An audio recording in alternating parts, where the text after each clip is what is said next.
Hello, folks. Welcome to a live stream of a review that I decided. Now, I already recorded the commentary track for Friend Request.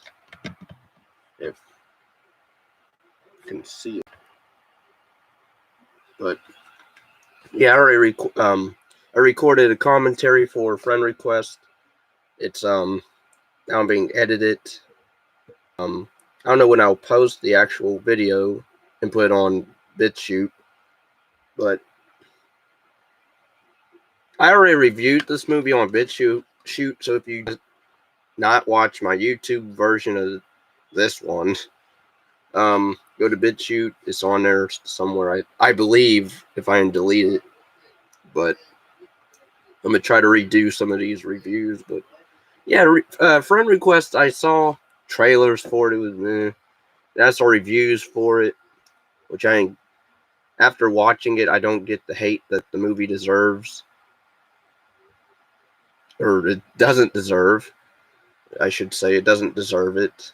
It's unneeded hatred for the cast, which I thought they all did fine for what they had to do. It wasn't really a bad actor, but I mean, the basic premise is a college popular girl, Laura. She's, she's got like huge amounts of friends on Facebook, and like she has up to 800 so and so friends on Facebook. And one day, a girl from college, from her school, friends her randomly, and then she accepts it for because she's pretty much a nice person. So, and that's why I don't get people insult her character like, oh, she's horrible and bad actress. Like they kept harping on, oh, she's bad acting and the script's terrible. I don't get the hate for this movie. I really don't. Maybe no, I know a lot of people. Well, you just like bad movies. Well, to me, I don't think it's that bad. I mean, there's some stuff in this movie I will say, like maybe two things I will say that didn't need to happen, such as the dream sequences. I think did not need to exist, and if they did, they should have did it a different way. I think you should cut out the dream sequences. What else? There's a scene where she's she's standing at a gate to open, and it's opening with like the cameras totally focused on her butt. So like you see the gate open, and like her butt's like right here, and it's like directly on her butt. So I would cut that that angle of the flick, but or scene, like shoot it from a different angle instead. But I mean, she's a pretty girl. The girl that plays Laura. I don't know how to say her name, so. But the director, it seems he hasn't really done anything after this movie. I mean, this came out in 2016. He hasn't done anything up until 2020, which I think it's called Nightlife. He's done. I believe the director's an actor too. Not in this movie, but in other stuff. But yeah, overall I didn't hate the movie like a lot of people did. It was written by basically three people. I mean, again, the premise, the girl. I like the whole. I will probably express this in the commentary if you want to listen to it. But I do like scenes where it shows like her friend's status, and as time goes off, because like her Facebook account or wall keeps getting hit with every friend that dies. It gets posted, like the footage of her friends get posted onto her wall. She can't control that. She tries to delete videos, they won't do it. And then the police get involved, or two detectives, I should say, get involved. They think she's up to something, and she's trying to explain to them she's not doing it. It's basically this Rena girl you find out she's a witch, and pretty much the reason she kills herself, or the reason how she gets into haunting Laura is because when she friended her, and then she started to stalk her and become obsessed with her. Such as soon as like this girl accepted her friend request, she started messaging her over and over again, and like random stuff. And then she put a picture of her. She somehow edited like a Photoshop picture of her and Laura in the same picture in black and white. And I'm like, wow. I mean, I get this girl's lonely, but at the same time, either I don't know how long she's been doing this, because by the end of the flick, spoilers if you care, um, yeah, basically Laura gets possessed at the end, and even though they set rules up where, granted, she didn't even try to like, because they say the only way to make the only way to kill the witch is to break the mirror that she killed herself in front of, which was her laptop.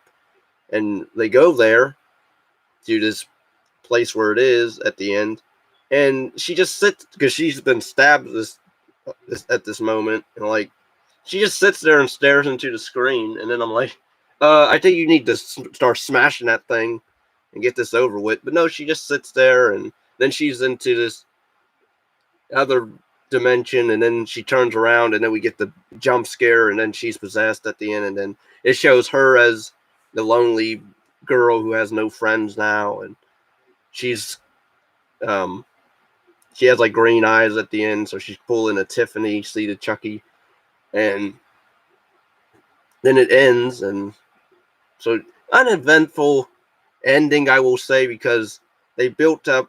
We need to break this mirror. We got to find the mirror that she killed herself in, or at which was her laptop. And they do find. Well, she finds it, and she doesn't do anything. So that part of the script, I will say, I don't know if maybe they ran out of money, and uh, or they wanted maybe they wanted a sequel to this. So, oh, if we leave it like if we get a jump scare, maybe I don't know. Like again, the acting's fine, the story is fine. I like some of the aspects of the arena girl stalking and being obsessed with Laura on Facebook, and um, posting stuff on her wall as her friends are dying. Um, Even the look of the witch or ghost demon, wherever she. I mean, she's basically a witch, but like she changes to like this bald. Um, she almost reminds me of like a female Pennywise in some, because there's this drawing of like a clown face.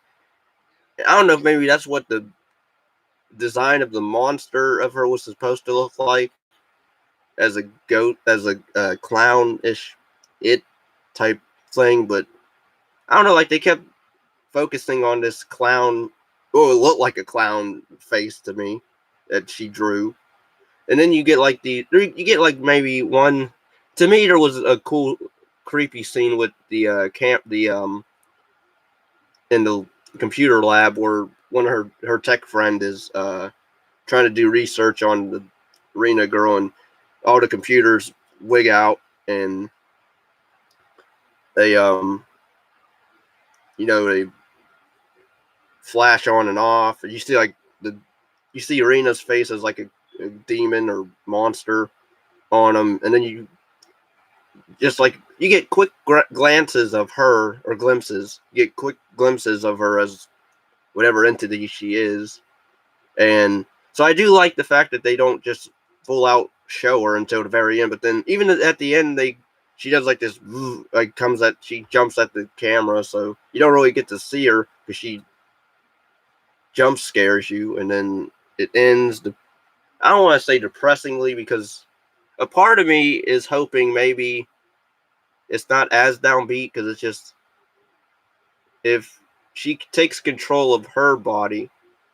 But then, because then I'm wondering, has she done this before with another but I guess not, because we get a backstory of this girl, Rena. So I guess this is her first time possessing somebody fully, because she ends up killing like Laura's friends throughout the movie, and even their death scenes aren't really much to run home about. Except maybe I sort of liked one of them, but I I didn't really like it. It was more the makeup effects. I kind of didn't mind, but most of them is either off screen, kind of, or like the guy in the first kill is like a guy in the elevator. He starts banging his head up against the wall in the elevator, and then he dies, and you see like the aftermath of his face. One girl slits like I think her throat. You don't see it. But yeah, I guess that's going to turn a lot of people off. But you don't get to see the kills. Well, and yeah, this movie is R-rated because there ain't no nudity. So if you want any of that, you won't get it here.